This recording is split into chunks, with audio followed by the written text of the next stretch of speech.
Hey, good morning from Kansas City, and welcome to SportsBeat Live, the weekly show where we talk Royals with the Kansas City Star reporters and columnists who know them best. And with you, please send us your questions and comments about the Royals, and we'll get to as many of them as we can. Let's welcome in Lynn Worthy, who's following the Royals in Cleveland. Good morning, Lynn. Good morning, Blair. Good morning, Vahe. Good morning, Lynn. Good morning, Blair. Here's Vahe.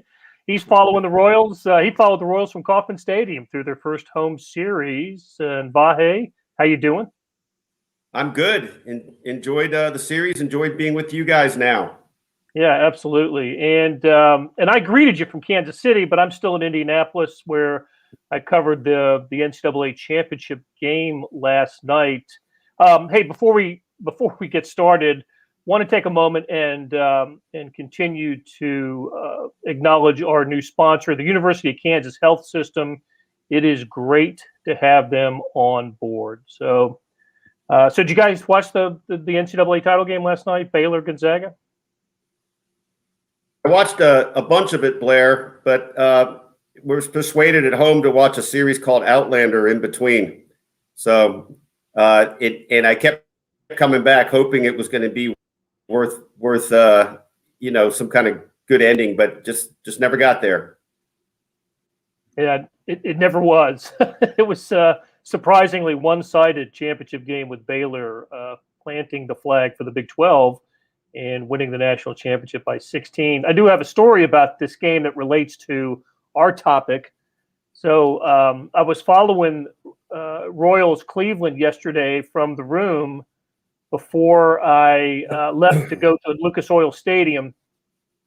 And I got to the stadium parking lot about a half hour before the gates opened for the media. They really have condensed that time with the pandemic. You can't get into the stadium until about an hour and a half before the game.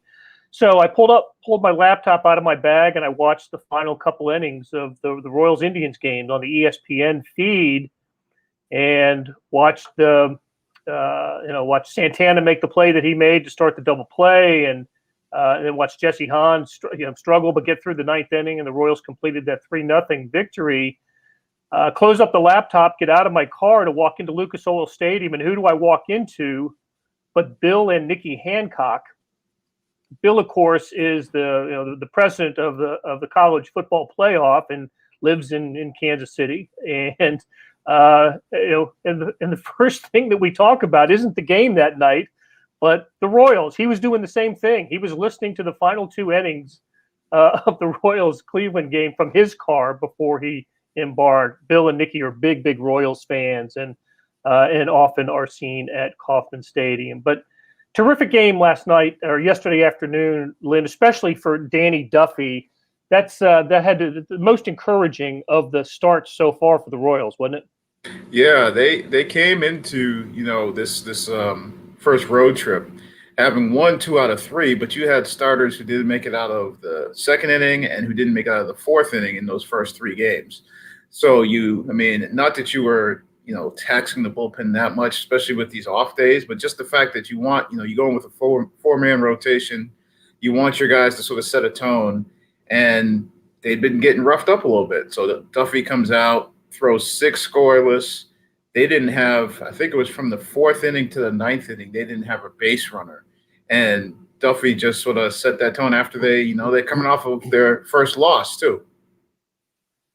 Yeah, look, and Duffy hadn't had a lot of career success against Cleveland. I know that he, in his final start against Cleveland last year, I think he pitched 5 2/3 scoreless. But historically, I think 3-12 or 3-11 lifetime against Cleveland, and that makes sense. Look, he's pitched against this club when it's been a playoff caliber and even a World Series team. But he looked terrific and very encouraging for the Royals that they got that start that they did out of Duffy. And hey, I had to look this up because I didn't know Carlos Santana is not a Gold Glove first baseman. He has never won one, but that was an incredible play he made in the 9th inning yesterday.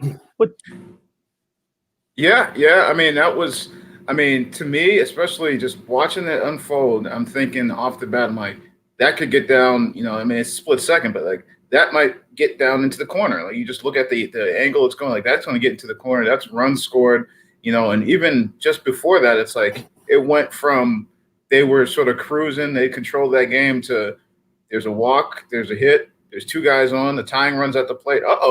And all of a sudden Greg Hahn's getting up in the bullpen, and it's like, are they going to have to, try and bail somebody out? Is this going to be a down to the wire? Are we talking about extra innings? And all of a sudden, Carlos Santana, calm down, folks. Calm down. I got this. Starts a double play that just took the air out of Cleveland just like that. Yeah, so he goes to the first base line. That was the dive that he made, or at least went to his knees to grab that. The replay wasn't good on capturing that, but and I saw where Nikki Lopez said after the game that it was the throw that impressed him as much as it was the stop.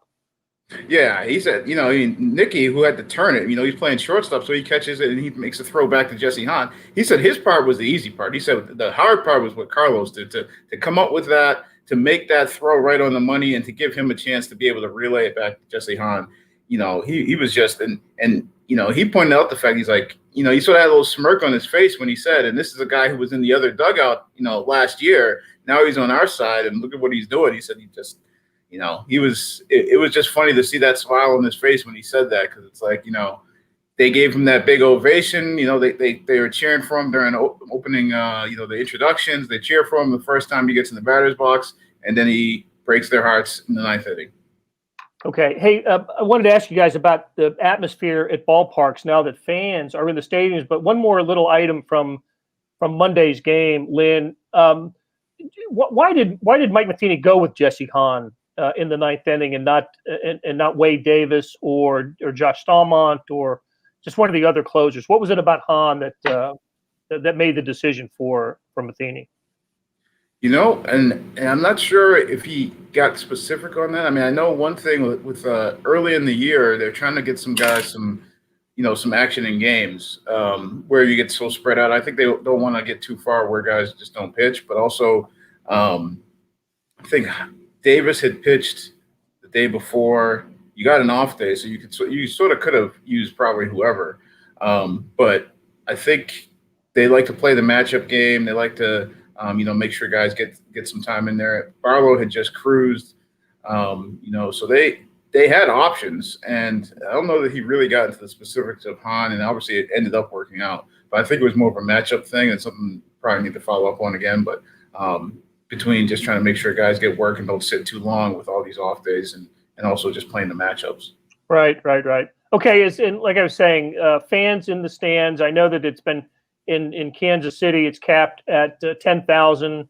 Probably about the same in Cleveland, because I noticed their opening day attendance was less than 10,000 because of the social distancing restrictions. But Vahe, you went to each. I think this is right? You went to all the home games in the opener, and just how different was it to have people watching baseball with you? I thought so different. I think Lynn probably felt the same. You walk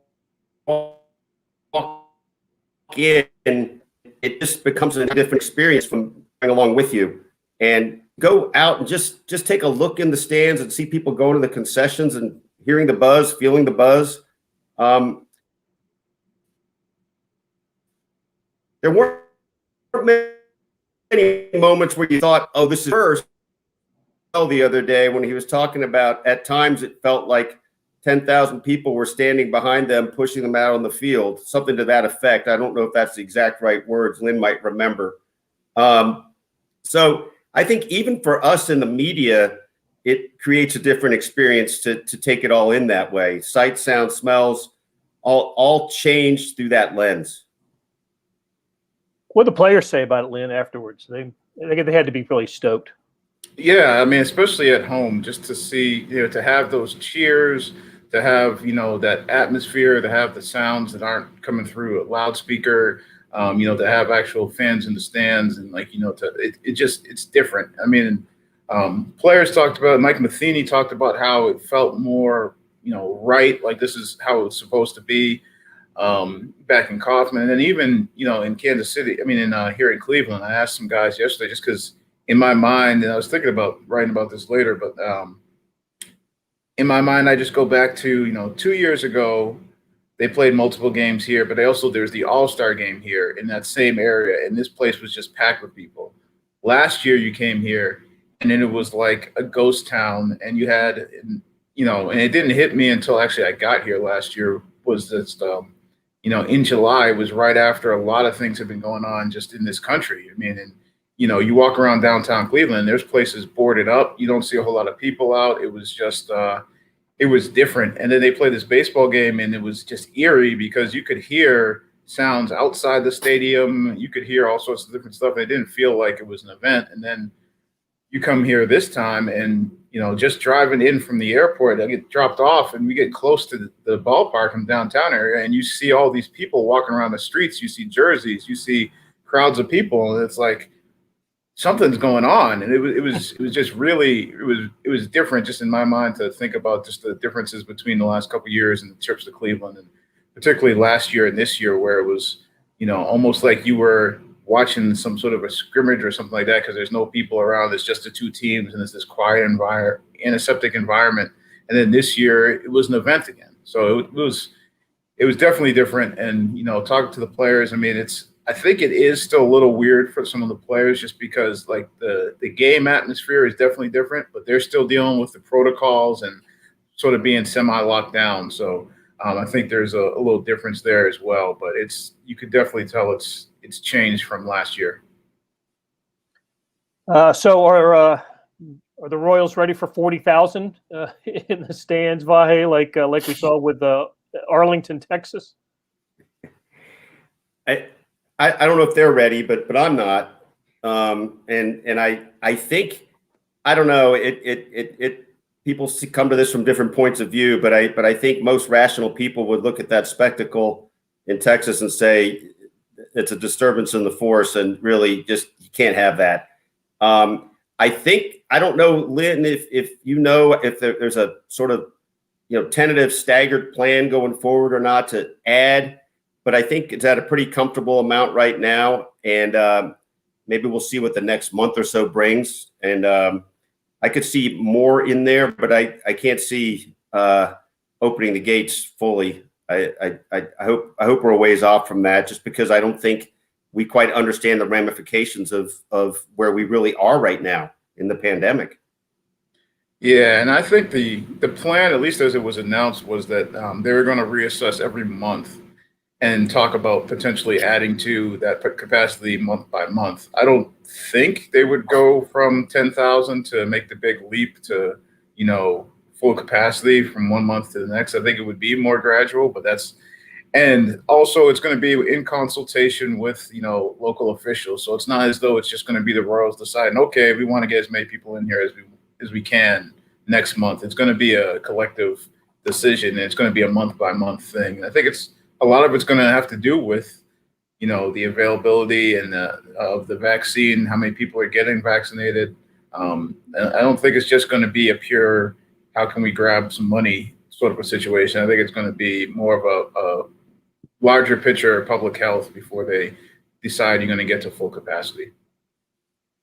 And I don't think this has changed. I know the Royals went into the season saying that you had to buy your tickets in advance. There's no day of game purchase for for tickets, and that way they can monitor where everybody's sitting and basically shape the stadium the way and design the stadium seating with safety, of course, in mind. So we'll at the end of April, I'm sure the Royals will have some other type of announcement about how May home games are going to look. All right, we spent some time talking about Monday's game because there's so much there to discuss. But the opening series against the Rangers was fascinating to me. Those first two games when the Royals scored 25 runs, I forgot what all the records were for offense to open a season like that. But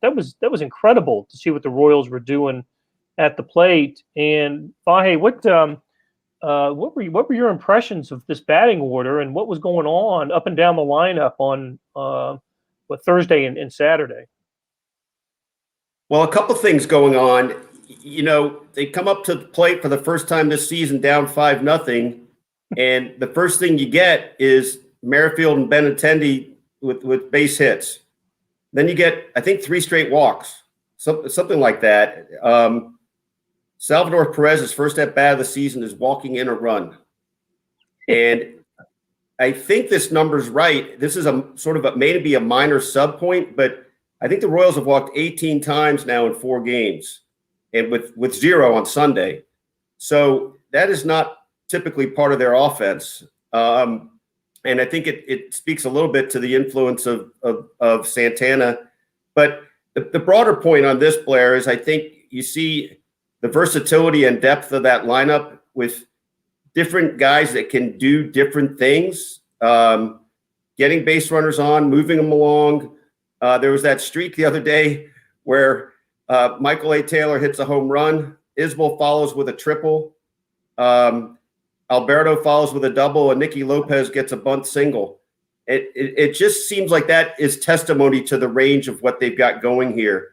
And who the heck thought Michael A. Taylor would be the early catalyst with 6 RBIs in the first 2 games?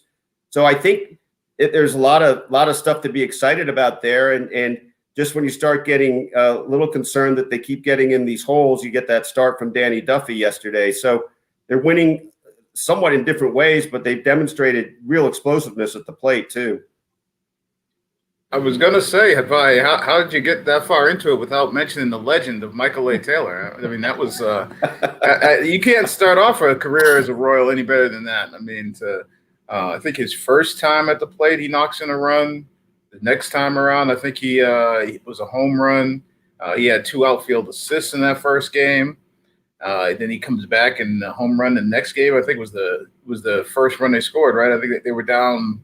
The next game they were down 4, and then I think the first run they scored was his home run. That's right. Yeah, I mean, it was a big opening weekend, I think, from the standpoint of the additions they made, or just the new guys. I mean, including a guy like Isbell, who wasn't an addition, but a new guy in the lineup, all performed.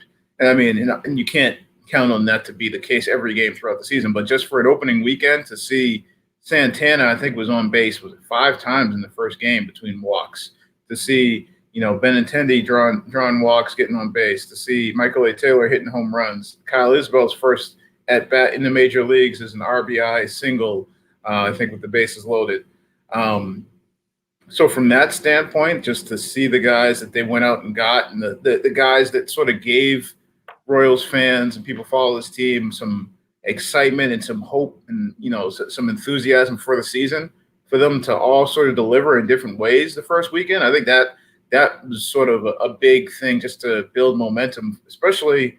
And I think we've spoke about it. I know I've written about it just the last couple of years. The start of the season, like they've fizzled out of the gates and just haven't been able to really recover. And for them to start off hot and to all those offseason additions to sort of play into that, just sort of like you wrote the column the other day, you can't start off much better in the first couple of games than what they did. I think I read this in Bellinger Minutes today that the first 2 games of the season for Michael Taylor, he hasn't had a 2-game stretch like that in his career, offensively, when you add up all the numbers. So that was remarkable. And Vahe mentioned it in his response earlier, but I don't think we can emphasize it enough. But the presence of Carlos Santana in the middle of the lineup with his plate discipline. I mean, how many times over the last 3 or 4 years have we seen Royals rally fizzle when 2 runners on and 1 out, and Salvi or somebody comes up and starts hacking at pitches that are out of the strike zone and not taking the walk that's being given to them, and just kills the little minor uprising that the Royals might have had that inning.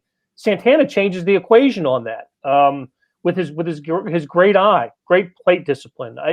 That's a terrific addition to the Royals batting order. Look, it's only 4 games, and I think we're going to have to qualify everything we say by it's only 4 games. But what an encouraging sign to get the Carlos Santana that had been beating the Royals pretty constantly throughout his career. And you're also Blair, you're saying this, but go ahead, Lynn. Oh no, yeah, you can go ahead, Vahe. No, just this, that I mean, I didn't really ever think about plate discipline as potentially as again, I hesitate to use this word these days, but contagious as some other elements of the game can be. But I dare say if Santana weren't on this team, I don't think they'd have the other as many other walks. I think there's something going on here with example and sort of, I don't know if it's chemistry, whatever you'd call it, but I think guys are playing together, and part of that is seeing the best of what can be done. And I was just gonna also add the fact that, I mean, in the lineup that we're looking at, also you can take a little bit of encouragement, I guess, or depending on what your viewpoint is. There's still some pieces that we haven't seen yet, really, because Dozier still hasn't really played, and you've been looking at Hanser Alberto step in and be this energetic spark plug. But Dozier is a big piece of that lineup. Who he might be out back in the lineup come Wednesday, but he played, I think it was 6 or 7 innings of the first game and hasn't played since then. And then obviously Adalberto Mondesi is on the IL, and it's probably a couple of weeks away from getting back out there. But so those are a couple of guys who they've been playing without and still sort of piecing together some big offensive performances. I mean, Nikki Lopez was, in some people's minds, just sort of jettisoned before the start of the season to the minors, and then he's starting shortstop your opening day, and he's whether it's drawing walks, coming through with a bunt hit here, a base hit. I mean, the hit and run yesterday that set up the third run because it moved, McBroom from first to third, and then with Merrifield sacrifice fly to get him in. So they've really, again, with different pieces in that lineup, really been able to piece together some big offensive performances without some guys that you expect will be keys later on. We've gone this far and really barely mentioned Whit Merrifield, and all he's doing, he's only on pace for 120 home runs. So I think that'll play. I mean, don't dare challenge him on that either, Blair. He might take offense if you suggest he's going to get any fewer. Look, we've seen this from him, right? I mean, he's been a terrific offensive player for the Royals. He's led the American League in hits for 2 years, in 18 and 19.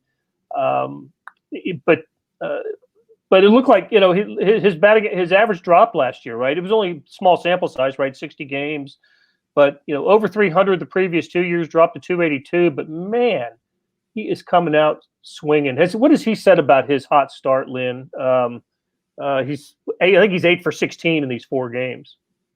Yeah, and in true Whit Merrifield form, you talk about last year his numbers dropping, and I think this spring training almost, I was going to say almost defiantly, but it's not defiant when it's Whit. It's just sort of Whit to say that he felt like he was swinging it as good as he ever had last year. It's just there was a stretch where he had a little bit of a slump, and in a 60-game season, you have a slump, and it brings your numbers down significantly, and you don't get the chance to bounce back. But he thought he was swinging it as well as he had last year.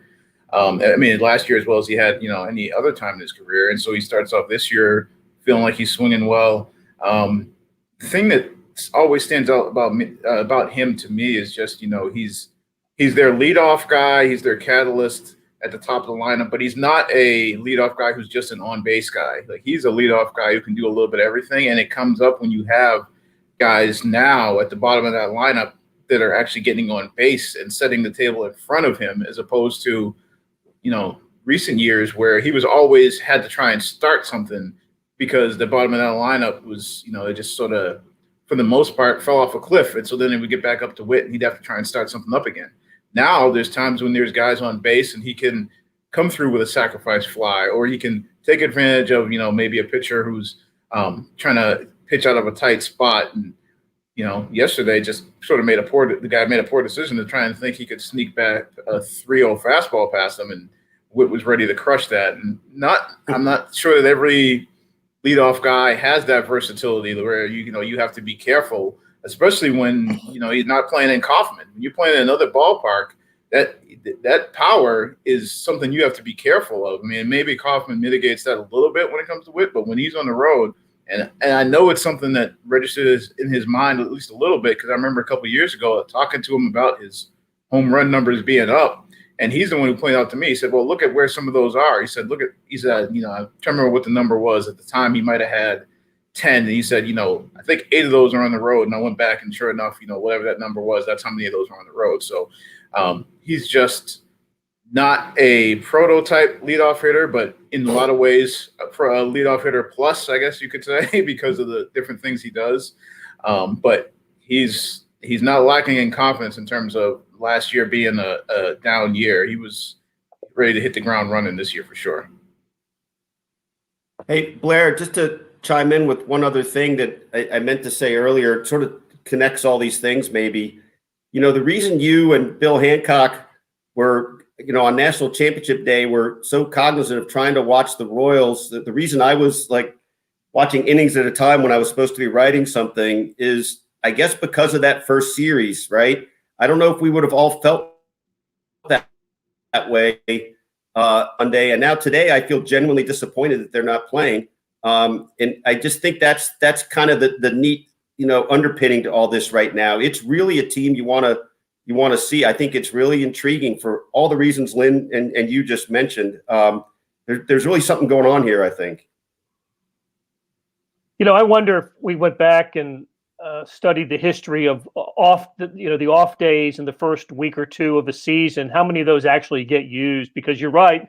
When you look at, I don't know what the weather in Cleveland is, Lynn. I don't know if they could play. They probably could play today this afternoon. And it's just, you feel cheated, right? When you have an off day because of they built them in for the weather and early in April and when they're not playing, when the weather's okay, you feel like, oh, come on, we can get this done. Let's get them to the ballpark and get a game in. Let's go. So, well, I think it's supposed to get up to the upper 60s today. I'm just looking out this window and I see sunshine. I haven't gone outside yet today, but so they could play some ball today.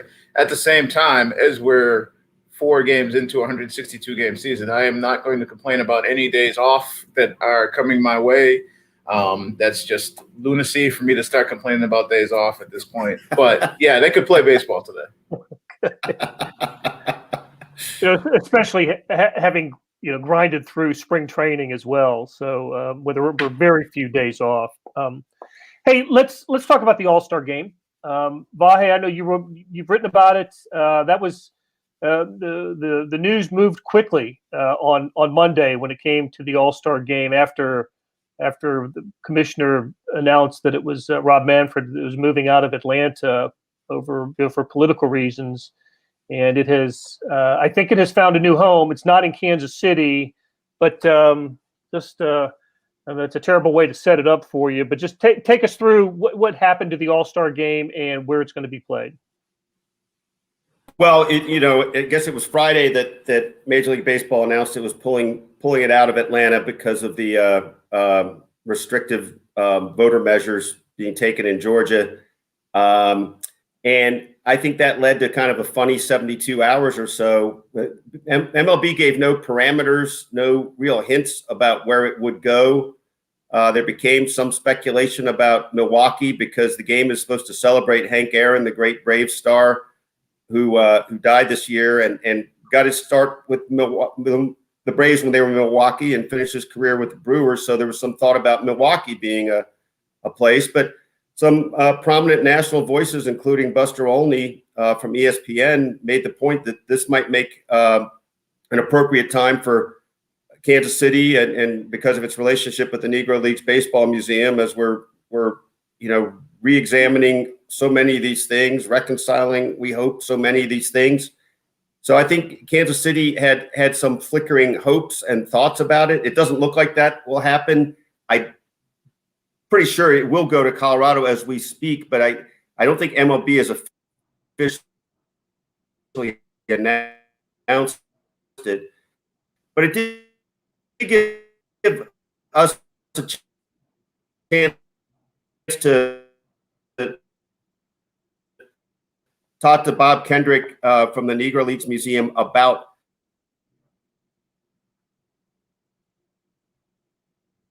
Yeah, Vahe was going to say about on my about computer.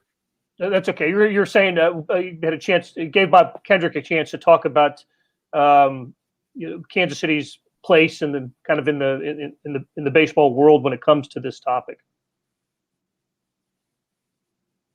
Yeah. So look. Yeah, and you think about that. Henry Aaron got his start in the Negro Leagues.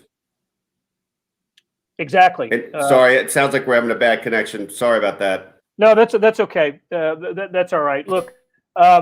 So yeah, I was here in Colorado as well. It seems like they were in line for an All-Star game in the pretty near future. So they sort of have the structure in place to host an All-Star game, and if that ends up being there, that's one of the reasons I heard. One of the other reasons I heard was what a home run derby it could be in the thin air of Denver. You could have a lot of fun with that contest. So so it's a developing story, and we'll continue to follow it. And I know Vahe is on top of it, so we will continue to report it as well. So let's call it a show, guys. We'll end it here and pick up the conversation next Tuesday on SportsBeat Live. Want to thank Lynn Worthy and Vahe Gregorian for joining us, and to you all for tuning in, and especially to Beth Welch, our producer, who gets us through this show every week. So thank you guys, and we'll talk to you again next Tuesday.